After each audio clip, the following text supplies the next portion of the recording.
Hi, I'm Marty Nemko. Top slops. These chunks of societal slop impede our lives as individuals and as a society. First, loud and proud and wrong.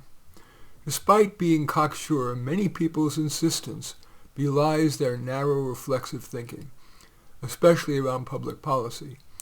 It's what psychologists have dubbed the Dunning-Kruger syndrome. They're not smart enough to realize how wrong they are. Full-dimensioned, multiple-sides consideration of first and second-order effects. That gold standard is now rarely even heard of, let alone used by the loud and proud crowd. Even high cogs are likely to forego nuanced thinking, with dazzling with speed, jargon, and promise of 10x, even 100x gains if only you did whatever. Dubious. And that brings me to ads. If only you take this Caribbean, overpriced, vacation, you'll be in pre-orgasmic nirvana. Commercials showing couples in preternaturally blue water gazing into each other. Or just follow the geckos or the emus' advice and you'll save big.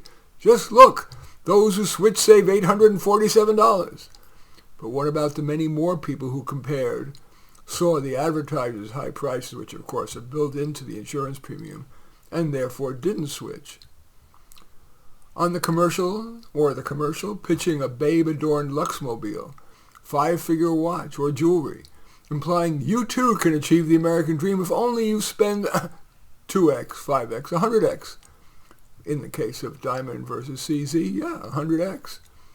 They don't mention that most Luxmobiles spend more time in the shop than Toyotas, and their drivers on the side of the road waiting for the tow truck. Nothing prestigious about that.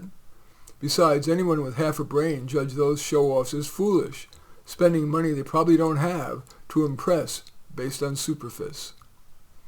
Perhaps worst are drug ads. Bouncy actors accompanied by bouncy music luxuriating in the drug's benefits. Then the commercial shifts of soft-spoken narrators, speed-talking the risks, often including stroke, heart attack, and even death. The commercial ends with the bouncy calling to action. Ask your doctor about Zizaza. Of course, they would never mention the cost, let alone the cost-benefit relative to generic drugs or no drugs at all. Food supplements, which come and usually go, are big business, when moderate diet, exercise, and stopping with the substance abuse may be as or more salubrious, for free. Speaking of diet, fussy food. Speaking of 2x, 5x, people spending that on food that, if a pleasure meter were attached to their brain, would be less tasty than local favorite holes in the wall.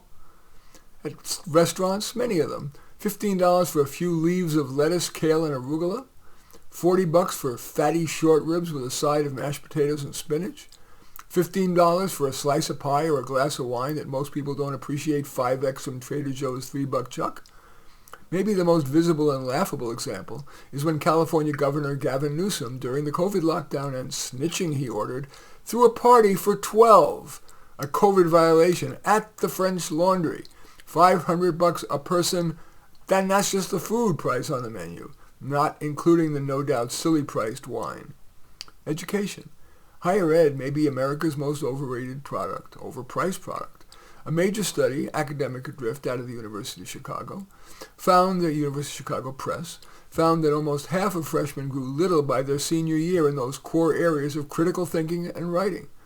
And whereas in past decades a college degree opened career doors, now it's a mere hunting license for prey that's now been heavily culled by offshoring and automation, increasingly by AI. And let's not forget about K-12. The teachers' union's job one is to protect teachers' jobs. An innovation that promises to really help kids, individualized teddy bear instructors. The union mounted a huge anti-campaign, dutifully parroted by their complicit media and the bought and paid for politicians. Speaking of politicians, our leaders. What could be more slop than how we choose our political leaders? Donald Trump and Kamala Harris were, among the 350 million Americans, the best two to lead the world's most powerful nation. Smarter? Take a lesson from index funds. Choose legislatures based on passive criteria, teacher of the year, cop of the year, most cited scientist and philosopher, and so on, plus a few at random to ensure ideological diversity. They would choose their CEO, the mayor, governor, or president. Of course, the foxes are guarding the henhouse, so they'd never allow it. They'd lose the incumbency advantage. Perhaps politicians' worst act? Tax. We spend zillions of hours doing, and often cheating on, income taxes.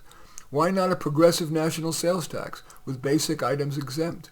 Luxury items heavily taxed but in toto revenue neutral. Nah, the politicians and special interests benefit too much from the idiotic status quo.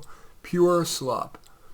Speaking of deception, job seekers. I have seen more creative writing in resumes, LinkedIn profiles, than in sitcoms. There's also plenty of fiction or at least obfuscation in soft skills interviews and references.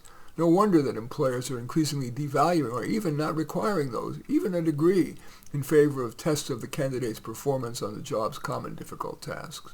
Speaking of jobs, demographics displacing can-do. Whatever benefits derived from attempting to, quote, level the playing field are dwarfed by the costs. Candidates likely to do a better job, their coworkers, customers, and society. Society okaying that merit gives some weight to other factors is a formula for reducing us all to a lower common denominator. More workplace slop. Corporate speak. For example, our people are our most important product, until the spreadsheet says lay 'em off. Chatbots, which net I like, are not immune. They invoke safety and guardrails, including Anthropic's Constitution, to provide safety like PR cover for the company, even at the expense of benevolent frontier thinking. For example, when I trotted out my teddy bear instructor idea by a chatbot, I got a lecture. The teachers union says AI should not replace teachers.